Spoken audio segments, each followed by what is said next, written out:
Hey, another day to dive in the Word of God. This is His Word Unveiled, where we are reading through the Word of God, allowing Him to unveil His heart to us. We are reading with purpose. We are reading with an intention and an expectancy to grow closer to the Lord, to see more of who He is, to understand and in our obedience trust that God is taking it deeper. He's taking us deeper. He's taking us on adventures with Him so that we can see, discover, and get a grasp, a good, authentic grasp on what a relationship with Him really looks like, what it does for us, what it is intended to be, being connected with a holy God. He loves us so deeply, and He is after our hearts. He desires for us to know His truth so that we can stand firmly on it. And in that stance, we are blessed. We are ushered into freedom and abundance and this beautiful, empowered life. So good. So that's what His Word Unveiled is simply reading through the Word of God and letting God happen to us, letting God do some crazy, real things in our lives as we choose obedience, as we choose to pursue His heart. So good. So we have been talking about the kings. So kings of Israel, the kings of Judah. We're starting to go down the line and get, way down there. And okay, here's the son, and he's next, and what they do. So today is just going to be more of that. And I'm so excited. There's so much that we can learn from these kings, from what they do, from seeing how God responds. It's so good. It's so good. So let's get into this. Our reading for today is going to be 2 Chronicles chapter 17, and then we will jump over to 1 Kings chapter 16. So 2 Chronicles 17, 1 Kings 16. We're going to hit both of those chapters today. In Chronicles, we're going to talk about King of Judah, and then jumping over to 1 Kings 16, we're going to talk about several kings of Israel. So let's do this thing. Now is the most important time of His Word Unveiled, of this video. This is where power happens. This is where things happen. Everything changes. Things start to just move around, stir up. We get spoken to. We see. That all happens in the presence of the Lord. That all happens when we choose to be connected with Him, when we choose to be still in His presence, not trying to do the good Christian thing while we're busy with everything else, but just getting focused, setting our hearts and our minds, just being so fixed on Him, on hearing Him, on heeding to His voice, on wanting to learn, on wanting to go deeper. It's all in purpose.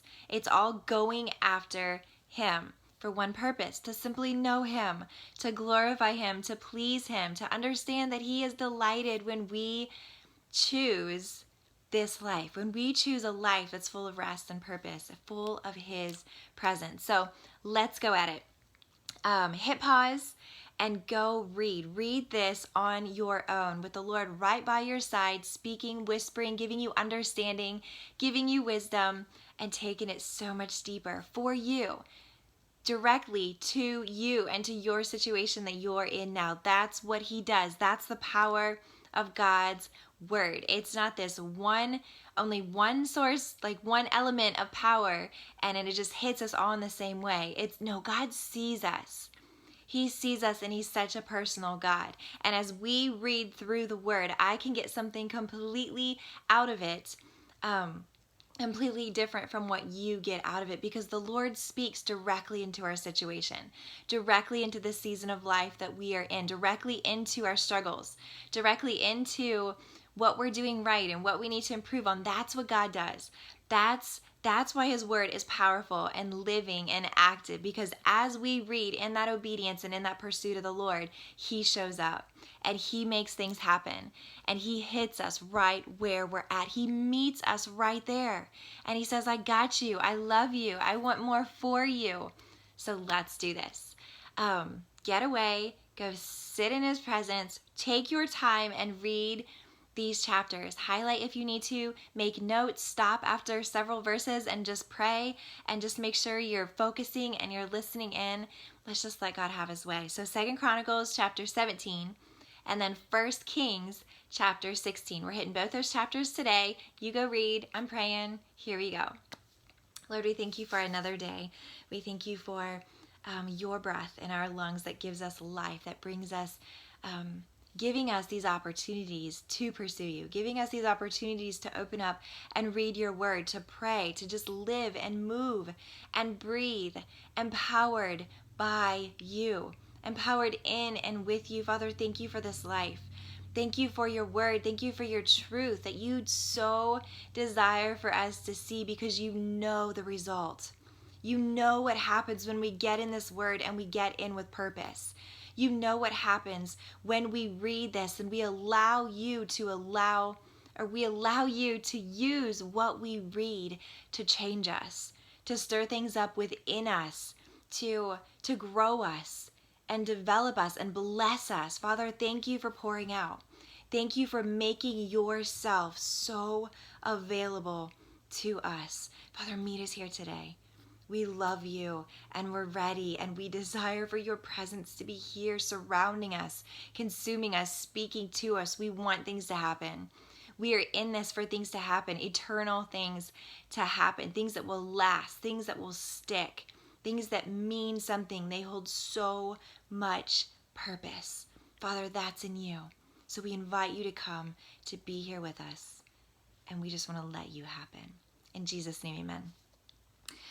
Okay, let's start in 2 Chronicles chapter 17. So we are going to hit, like I said, this king, and he is going to be the next king of Judah. So we read, I think in our very last video, maybe a couple videos, we read about King Asa. And there were 2 chapters with King Asa talking about how he trusted the Lord, how he sought the Lord, how he challenged and charged all of Judah to go after the Lord, to seek him, to trust him. He led by example in crying out to the Lord. We saw that he did right in the sight of the Lord. 2 full chapters of how he did right in the sight of the Lord. 2 full chapters of how he trusted and remained in God. Then, unfortunately, we read that very last chapter. I believe it was 2 Chronicles 16, where we saw that after some time, King Asa kind of lost that drive and that purpose, and he began seeking out protection and help and power from men to save him instead of God.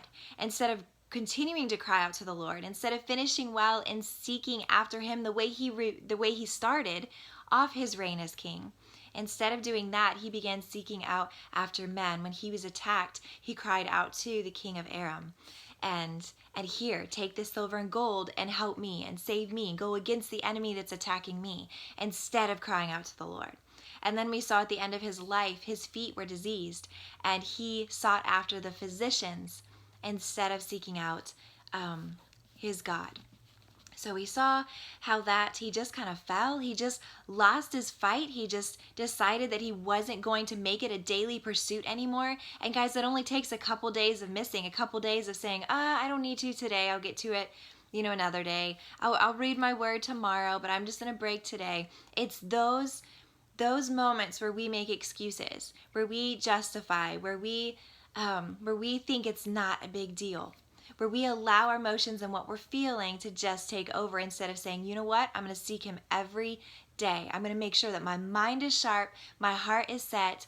I'm doing this every single day. We have to wake up and make that choice to pursue him every single day, or we will fall, guys, because it's God up against the entire world, and all those temptations and all that stuff that the world throws at us, all the world's standards, the world's perspective, the world's desires, the world's pleasure, all of that is up against God. And all this in the world we see, and we can, we can touch, we can see, we can hear so clearly because it's in the physical realm. But God is saying, no, it's the things that are unseen. It's the things that you can come after and know. You can know as you pursue. We have got to be so set. We have got to make that decision to run after him with all that we are. We cannot take this lightly. So we saw that with Asa, that he started off so well, so right in the sight of the Lord. And then towards the end of his life, leaning towards other men, not fully relying on, depending on his God. But in that, we saw what was right. We saw that he tore down all those idols, all that stuff that stood in the way, took down the Asherim, took down all these things that the nations were worshiping, that Judah was worshiping, took it all down, removed it. That was right in the sight of the Lord. What he struggled with was just leaning on men to help. It was that lack of trust, that full trust in the Lord, that he could go to him in everything and through everything and for everything. So in that, we see then that he died, and now his king, or his son, takes over as king, and now that is King Jehoshaphat. So we read about him in chapter 17. And as you read, hopefully you picked up on, this dude's good. Like, this is a good dude that we're dealing with. So verse 1, Jehoshaphat his son then became king in his place and made his position over Israel firm. So it says that he placed troops in all the fortified cities. He was acting in wisdom. He was acting in strength. He was firmly establishing his reign as king. I love this in verse 3. The Lord was with Jehoshaphat because he followed the example of his father David's earlier days and did not seek the Baals, but sought the God of his father, followed his commandments, and did not act as Israel did. So the Lord established the kingdom in his control, and all Judah brought tribute to Jehoshaphat, and he had great riches and honor. He took great pride in the ways of the Lord, and again removed the high places and the Asherim from Judah. So this dude's going after the Lord. And I love how it said, because he followed the example of his father David's, meaning his father Asa, David, in David's household, or in David's family line going down to Asa, he followed the example of his father's earlier days. And what Asa did at the beginning, he followed those days. He sought after the Lord, and he went to destroy all that, again, stood in the way of being in relationship with the Lord. He took great pride in the ways of the Lord, and again removed the high places and the Asherim from Judah. So he was getting rid of it, and he was keeping it gone. He wanted it gone, he kept it gone. Again, he tore those down. It was almost like his eyes were open to see. He was on guard. When they came back, he took them down. He took them down all over again. Though Asa did, his father tore down all of that. It came back, it crept back in. That's why we have to make it a daily thing. We have to be on alert and guard at all times. The second that they start creeping in, we say no. Ain't gonna happen, not today. And that's what we see Jehoshaphat doing. He removed the high places and the Asherim from Judah. So this cat's listening to the Lord. He is seeking after the Lord. He is doing what is right. It says then that he is setting up his officials. He's making everything just firm. Again, he's establishing his reign as king. Verse 9, they taught in Judah, having the book of the law of the Lord with them, and they went throughout all the cities of Judah and taught among the people. Now the dread of the Lord was on all the kingdoms of the lands which were around Judah, so that they did not make war against Jehoshaphat. Guys, they were teaching the book of the law. Jehoshaphat wasn't only taking away all the bad stuff. He wasn't only seeking the Lord, seeking after him himself and listening to the commands of the Lord. He was taking what he heard, what was changing him, what was driving him into passionate pursuit of the Lord, and he was teaching the people. He was going out, sharing it, living it out, and teaching other people how to walk and seeking the Lord with him, along with him. It wasn't just that I'm going to do what's right, but this drive and I'm going to teach the people to do what's right. And we saw that with his father Asa, and teaching the people, commanding the people, encouraging, challenging, charging the people to seek the Lord. Those were in the earlier days of Asa. And now we see Jehoshaphat starting off so well. They are teaching the people the book of the law. He is seeking the Lord. He is keeping everything that this idol worshiping, keeping everything away and destroyed and gone so that God could reign. And it says, as we read in verse 10, the dread of the Lord was on all the kingdoms, because they knew that the Lord was with Jehoshaphat. They knew, because people know, they can see. You can't fake that kind of stuff. If we have the power of God on our lives, if we have real joy, that real peace, that real salvation, that produces power. That produces power when we are connected to the Lord, and people see that. They see that stability. They see that steadfastness. They see that self-control. That the dread of all the kingdoms were It was on all the kingdoms because they acknowledge, they recognize, hey, God's with him. There's no going up against him. I'm not coming after him. He's got God on his side. There's something different about him. He's got this strength about him. He's got this firmness about him. People can tell. And that's what being connected to the Lord, that's what it produces. That's what it does. It keeps us in the right frame of a mind, and we are at peace. We are living in rest. When we choose that, when we choose rest, then we have rest. People see it and they don't come at us. They're more curious. They want to know what's going on because there's something different about us. So the people are seeing this with Jehoshaphat. And it just continues on how he was growing in strength, how he was growing in honor, that people were sending him all of these riches and these possessions, and just recognizing who Jehoshaphat was and him in his strength and why. Because he had God Almighty on his side, that God was with him because Jehoshaphat was seeking after him. So it just talks about the strength of his kingdom. Again, this is the king of Judah. So this is Asa's son then. So going down in that line, starting with David. Now we are King Jehoshaphat. We see that he is doing right in the sight of the Lord, seeking the Lord, and blessings are coming. It is clear, it is evident in all the kingdoms that they see Jehoshaphat's success. They see his honor. They recognize that God is with him. So let's jump over then to 1 Kings chapter 16. And this is going to hit a lot of the kings of Israel. So we're going to hit this several kings. So stick with me. Hopefully this will be clear. I'm just speaking, declaring clarity through this in the name of Jesus. So let's go at it. 1 Kings chapter 16. Now the word of the Lord came to Jehu, the son of Hanani, against Baasha, saying, inasmuch as I exalted you from the dust and made you leader over my people Israel, and you have walked in the way of Jeroboam, and have made my people Israel sin, provoking me to anger with their sins, behold, I will consume Baasha and his house, and I will make your house like the house of Jeroboam, the son of Nebat. So in this, let's do just a quick recap. We talked about the kings of Israel and how much evil is going down with the kings of Israel. Again, this all stems from Jeroboam. And through speaking of all these kings, we will hear of Jeroboam so often. Jeroboam, again, is the one who freaked out because he didn't want all the people and their hearts going after the king of Judah. So what he does is he's saying, I can't let them go to Jerusalem and worship because their hearts will be turned from me.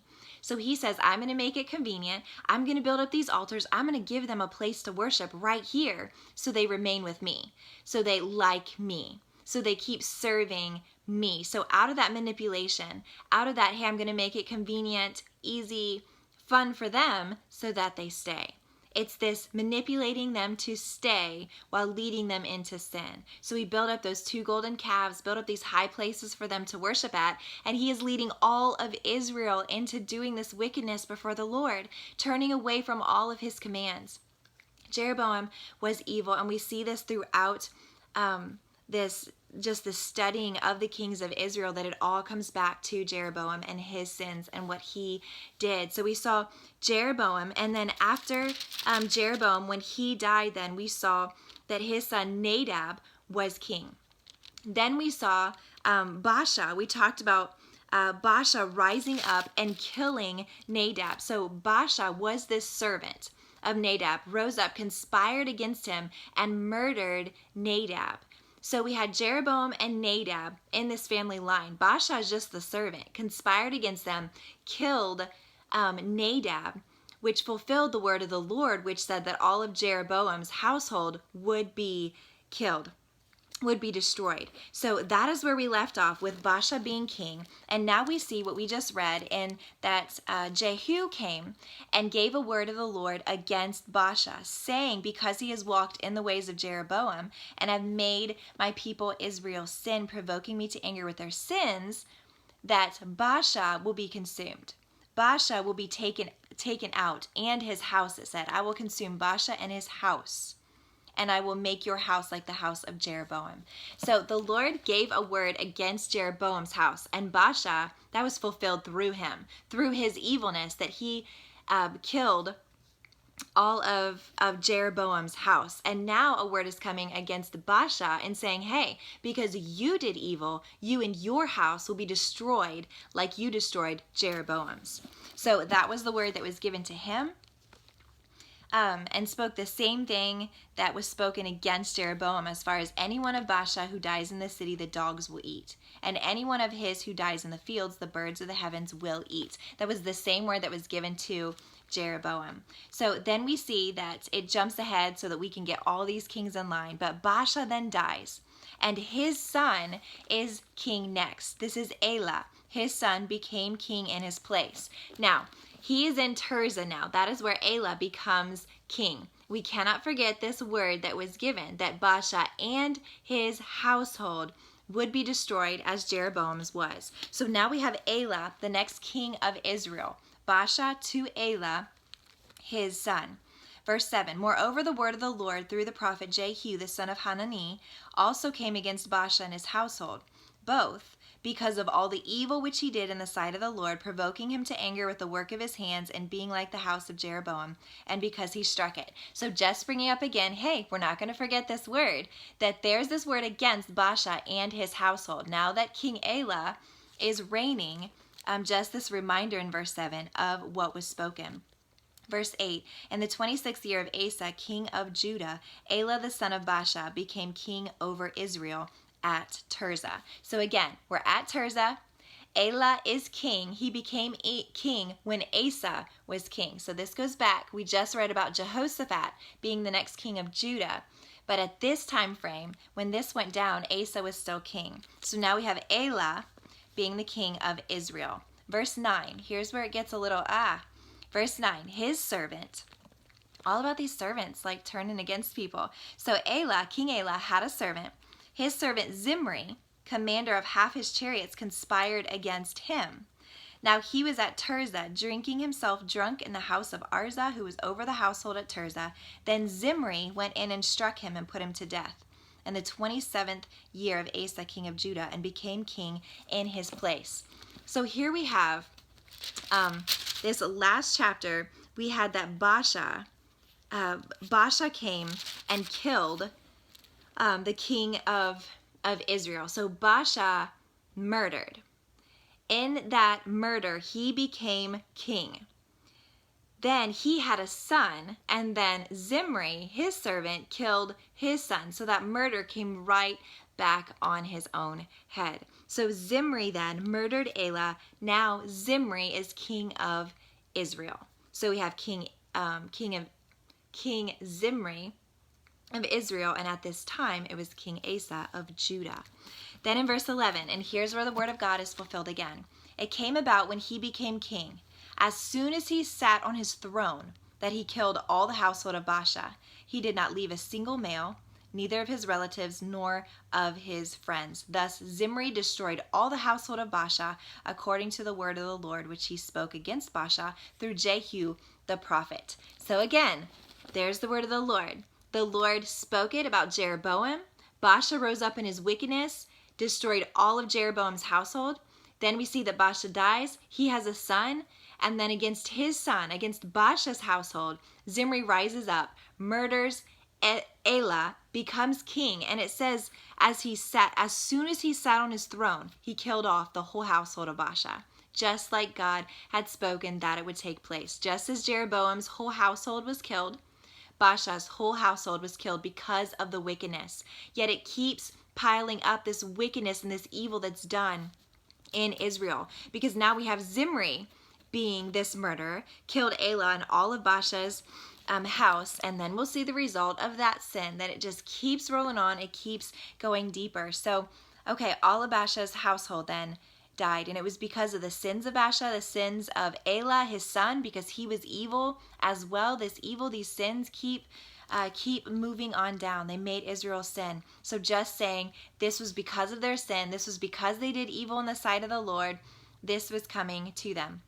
Verse 15, in the 27th year of Asa, king of Judah, Zimri reigned 7 days at Tirzah. Get this, only 7 days. Now at Tirzah. So when Zimri killed Elah, King Elah was in Tirzah. So now Zimri is king, and they are at Tirzah. So Zimri's in Tirzah 7 days as king. Then we go to verse 16.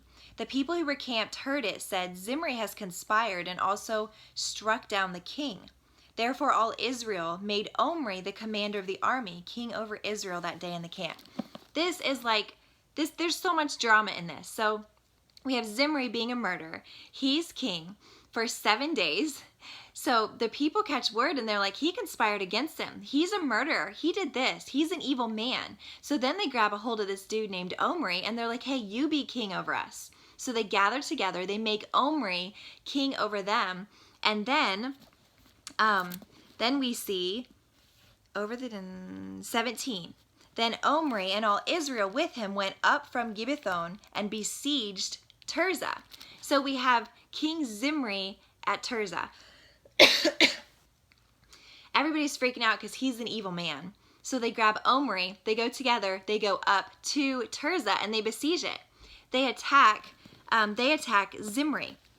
So then Zimri dies. In verse 18, when Zimri saw that this city was taken, he went into the citadel of the king's house and burned the king's house over him with fire and died. Because of his sins which he sinned, doing evil in the sight of the Lord, walking in the way of Jeroboam. See, it keeps coming back to Jeroboam, his sins, those sins that he led Israel into sinning against the Lord. And in his sin which he did, making Israel sin.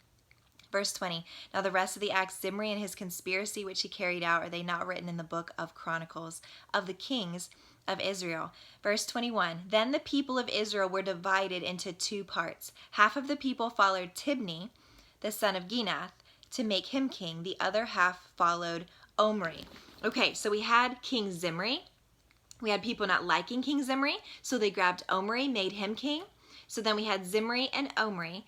Then we had Omri and the people attacking Zimri. Then Zimri freaks out, burns the house that he's in. While he's in it, burns it down so that he dies. So then we have King Omri over Israel. Then it said that the kingdom was split. Some people didn't like Omri. So some people followed Omri as king. Some people grabbed this guy named Tibni and made him king. So for a time, the kingdom was split, the kingdom of Israel. Now, Judah is still doing its own thing. We've got King Asa at this time. We just read about King Jehoshaphat. And they have been seeking the Lord. They have been following the Lord and not doing as Israel's done.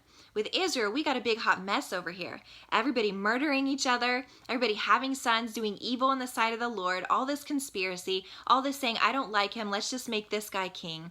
We see this split now with Omri and Tibni. And then in verse 22, but the people who followed Omri prevailed over the people who followed Tibni, the son of Ginath. And Tibni died, and Omri became king. So there was this split. Omri won, Tibni died. So now we see Omri being the king of Israel. Then verse 25, Omri did evil in the sight of the Lord and acted more wickedly than all who were before him. For he walked in all the way of Jeroboam the son of Nebat, and in his sins which he made Israel sin, provoking the Lord God of Israel with their idols. Then let's jump to 28. So Omri slept with his fathers and was buried in Samaria, and Ahab, his son, became king in his place. I don't know if y'all are familiar with King Ahab, but this guy was wicked beyond wicked. So we've been reading about all this evil, all this murder, all this conspiracy, all this petty, I don't like him, so let's do this, let's go up against him.